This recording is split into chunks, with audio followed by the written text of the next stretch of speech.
السلام علیکم دوستو، غزوہ خیبر مسلمانوں اور یہودیوں کے درمیان جنگ۔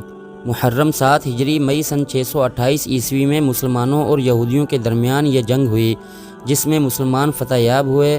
خیبر یہودیوں کا مرکز تھا جو مدینہ سے 150 کلومیٹر عرب کے شمال مغرب میں تھا، جہاں سے وہ دوسرے یہودی قبائل کے ساتھ مل کر مسلمانوں کے خلاف سازشیں کرتے رہتے تھے۔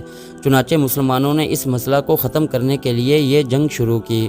خیبر کا علاقہ بالخصوص اس کے کئی قلعے یہودی فوجی طاقت کے مرکز تھے، جو ہمیشہ مسلمانوں کے لیے خطرہ بنے رہے اور مسلمانوں کے خلاف کئی سازشوں میں شریک رہے۔ ان سازشوں میں غزوہ خندق اور غزوہ احد کے درمیان یہودیوں کی کارروائیاں شامل ہیں۔ اس کے علاوہ خیبر کے یہود نے قبیلہ بنی نذیر کو بھی پناہ دی تھی، جو مسلمانوں کے ساتھ سازش اور جنگ میں ملوث رہے تھے۔ خیبر مدینہ منورہ سے 60 میل کے فاصلے پر واقع یہودیوں کا بڑا شہر تھا۔ یہودی سازشیں کرتے تھے، جس کی وجہ سے آپ صلی اللہ علیہ وسلم نے ان پر حملہ کر کے قلعہ خیبر فتح کر لیا۔ یہاں کی زمینوں کی پیداوار کا نصف حصہ اسلامی حکومت کے تصرف میں آیا۔ خیبر کے یہود کے تعلقات بنی قریظہ کے ساتھ بھی تھے، جنہوں نے غزوہ خندق میں مسلمانوں سے عہد شکنی کرتے ہوئے انہیں سخت مشکل سے دوچار کر دیا تھا۔ خیبر والوں نے فدق کے یہود کے علاوہ نجد کے قبیلہ بنی غطفان کے ساتھ بھی مسلمانوں کے خلاف معاہدے کیے تھے۔ محرم 7 ہجری مئی سن 628 عیسوی میں حضرت محمد صلی اللہ علیہ وسلم 1600 کی فوج کے ساتھ، جن میں سے 100 سے کچھ زائد گھڑ سوار تھے، خیبر کی طرف جنگ کی نیت سے روانہ ہوئے اور 5 چھوٹے قلعے فتح کرنے کے بعد قلعہ خیبر کا محاصرہ کر لیا، جو دشمن کا سب سے بڑا اور اہم قلعہ تھا۔ یہ قلعہ ایک نسبتاً اونچی پہاڑی پر بنا ہوا تھا اور اس کا دفاع بہت مضبوط تھا۔ یہودیوں نے عورتیں اور بچے ایک قلعے میں اور سامان خورد و نوش و دیگر ساز و سامان ایک اور قلعہ میں رکھ دیا اور ہر قلعہ پر تیر انداز تعینات کر دیے، جو قلعہ میں داخل ہونے کی کوشش پر تیروں کی بارش کر دیتے تھے۔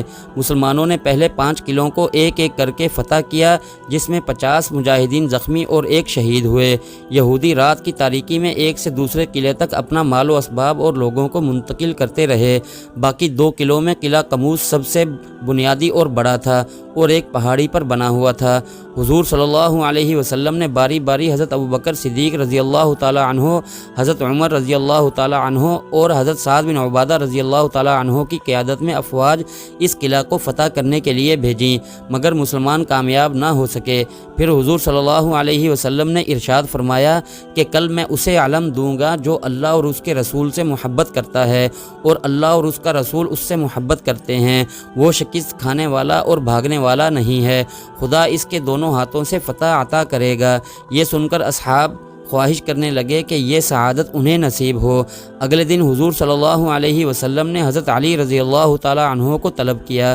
صحابہ کرام رضوان اللہ تعالی علیہم اجمعین نے بتایا کہ انہیں آشوب چشم ہے، لیکن جب حضرت علی کرم اللہ وجہہ آئے تو حضور صلی اللہ علیہ وسلم نے اپنا لعاب دہن ان کی آنکھوں میں لگایا، جس کے بعد تا زندگی انہیں کبھی آشوب چشم نہیں ہوا۔ حضرت علی رضی اللہ تعالی عنہ قلعہ پر حملہ کرنے کے لیے پہنچے تو یہودیوں کے مشہور پہلوان مرہب کا بھائی مسلمانوں پر حملہ آور ہوا، مگر حضرت علی رضی اللہ تعالی عنہ نے اسے قتل کر دیا اور اس کے ساتھی بھاگ گئے۔ اس کے بعد مرہب رجز پڑتا ہوا میدان میں اترا۔ اس نے زرہ بختر اور خود پہنا ہوا تھا۔ اس کے ساتھ ایک زبردست لڑائی کے دوران حضرت علی رضی اللہ تعالی عنہ نے اس کے سر پر تلوار کا ایسا وار کیا کہ اس کا خود اور سر درمیان سے 2 ٹکڑے ہو گیا۔ اس کی ہلاکت پر خوفزدہ ہو کر اس کے ساتھی بھاگ کر قلعہ میں پناہ گزین ہو گئے۔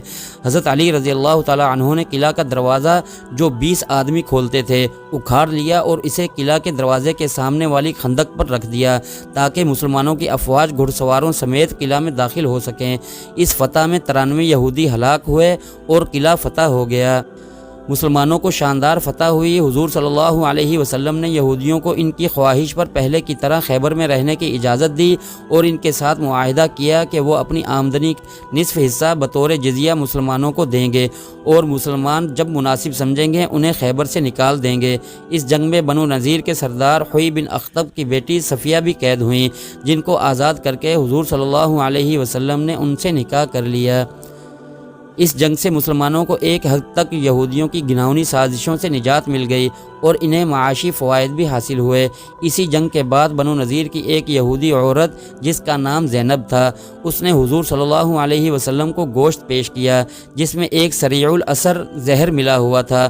حضور صلی اللہ علیہ وسلم نے اسے یہ محسوس ہونے پر تھوک دیا کہ اس میں زہر ہے، مگر ان کے ایک صحابی حضرت بشر بن برہ جو آپ صلی اللہ علیہ وسلم کے ساتھ کھانے میں شریک تھے، شہید ہو گئے۔ آپ صلی اللہ علیہ وسلم نے حسب عادت اپنا بدلہ تو اس عورت سے نہیں لیا، لیکن حضرت بشر رضی اللہ تعالیٰ عنہ کی شہادت کے بدلے میں اس عورت کو قتل کر دیا گیا۔ ایک صحابی کی روایت کے مطابق بستر وفات پر نبی کریم صلی اللہ علیہ وسلم نے فرمایا تھا کہ ان کی بیماری اس زہر کا اثر ہے جو خیبر میں انہیں دیا گیا تھا۔ مسلمانوں کو اس جنگ سے بھاری تعداد میں جنگی ہتھیار بھی ملے جن سے مسلمانوں کی طاقت بڑھ گئی۔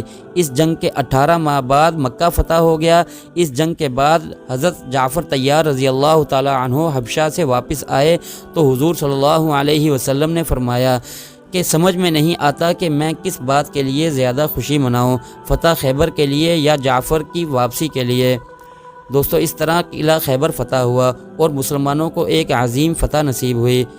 دوستو، ویڈیو پسند آنے کی صورت میں لائک اور چینل کو سبسکرائب کر دیں اور مزید ایسی معلوماتی ویڈیوز کے لیے ہمارے چینل کو وزٹ کریں۔